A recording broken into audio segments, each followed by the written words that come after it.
I want to get straight into it. And there's a lot to talk about, and I'm not going to get into Trey Lance's hair. All right, so don't if y'all want to talk about his hair, I've seen it all on the on the platforms. But I will say this: I think as long as I can remember, as far back as I can remember, and probably a lot of y'all, I think a lot of your family members, your mom, your dad, your grandparents, they always said, "You are the company you keep." And I think when we're young, we kind of we want our friends to be whoever we want our friends to be. So whatever crew you hang out with or whatever, but ultimately you kind of end up being more like them, right? And if you kind of go back and look at it, there might be a few scenarios where maybe that wasn't quite the case, but definitely, man. I mean, that's probably one of the things early on that I remember my mom saying the most. And I was hanging out with a certain group of guys, and I see things happening, getting beat up, stabbed, shot, all kind of wild stuff. I'm like, maybe I don't want to hang out with them. My friends that I gravitated the most, shout out to my guy Jeremiah, Dana, Abel, uh, John, all my guys that I grew up with.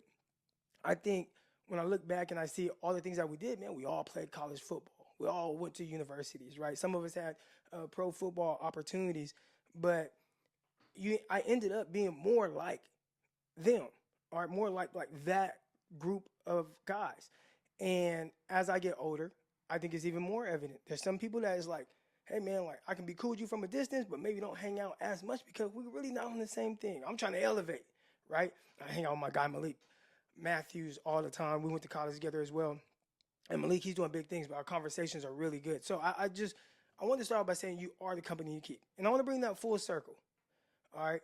Because I listen or I watch highlights, clips of Trey Lance throwing the football. And it's like, well, who's he throwing the football with? And it's Patrick Mahomes.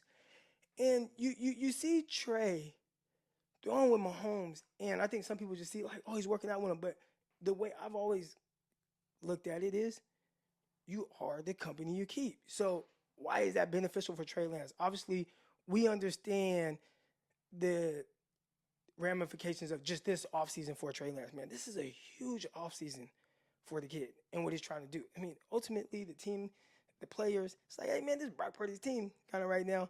So you got to be lights out to try to surpass him. And I don't even know if there's anything that he can do in the offseason that will surpass what we watched Brock Purdy do in the 7, 8 games that he played and started in.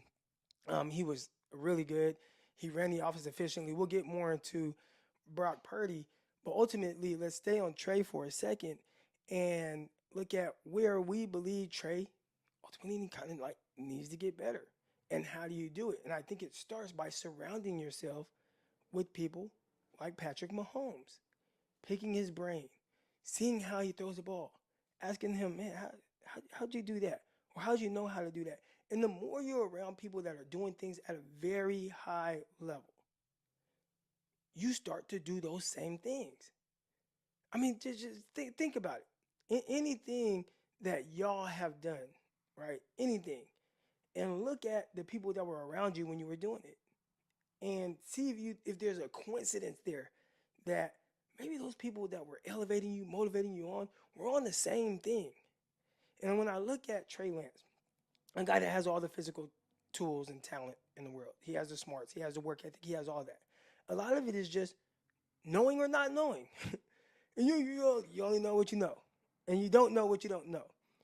But it definitely helps when you surround yourself with someone like, I don't know, somebody by the name of Patrick Mahomes.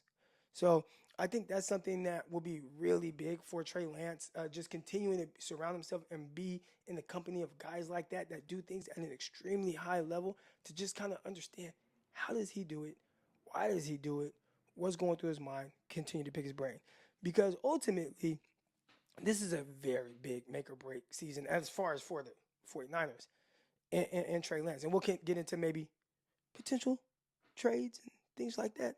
All right.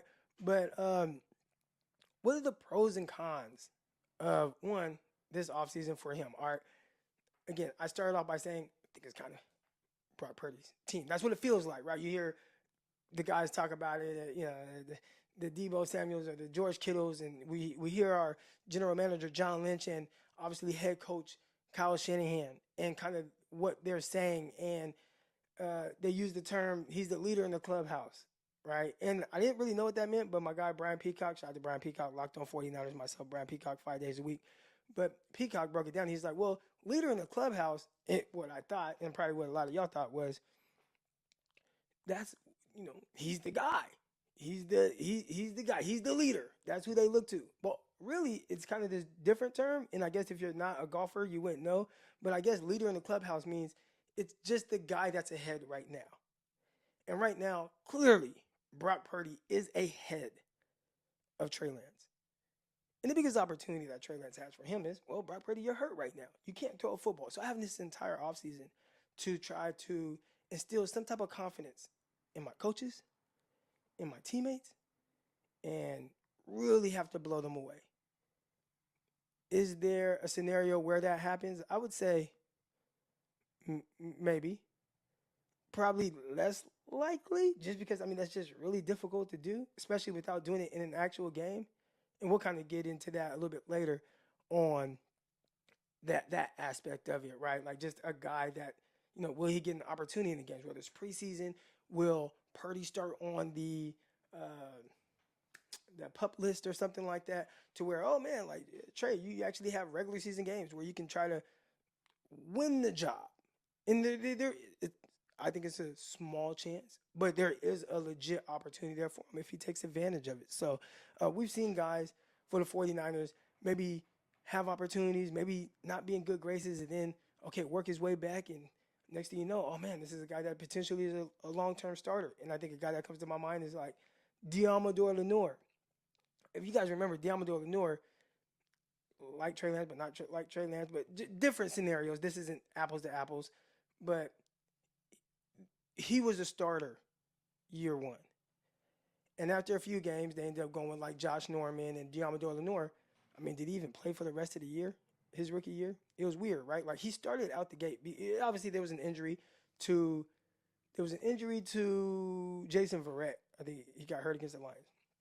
So Lenoir got a crack at it, and he was able to start a few games. Well, it wasn't all great. He had his ups and downs, and then you just didn't see him again for a long time. And then the next season, cornerbacks go down. Mosley goes down, guys go down. It's like, all right, Lenoir, this is your opportunity. And he holds on to a spot. And I think at some times, there was some ups, there were some downs. Finished the season strong, but he had a legit opportunity. And we'll see right now. But if I had to look at a depth chart, which I do have a depth chart up here right now, Diamador Lenoir is penciled in as a starter right now. Now, that doesn't mean much. All right, it doesn't mean much to be the starter right now. But he's penciled in as a starter. So there's just, in my eyes, I just see it. That's an opportunity. Now, I know a lot of y'all want to replace Diamador Lenoir, but legit opportunity for him to try to, hey, can I be the guy at cornerback for the San Francisco 49ers? And when you look at Trey Lance, right now it's an opportunity. And you go out there, you do your best, and you see what happens. All the talent in the world, very immature in the sense of just playing. Lack of experience and having to learn on the fly. So I know we're going to talk a lot about that throughout the offseason, but I really want to get into this opportunity for Trey Lance. And I think the biggest thing that he's doing for himself right now is working with Patrick Mahomes, being on the field, again, being in the company of greatness. What does it look like? How is he throwing the ball? That's a big time opportunity for him and somebody for him to learn for himself.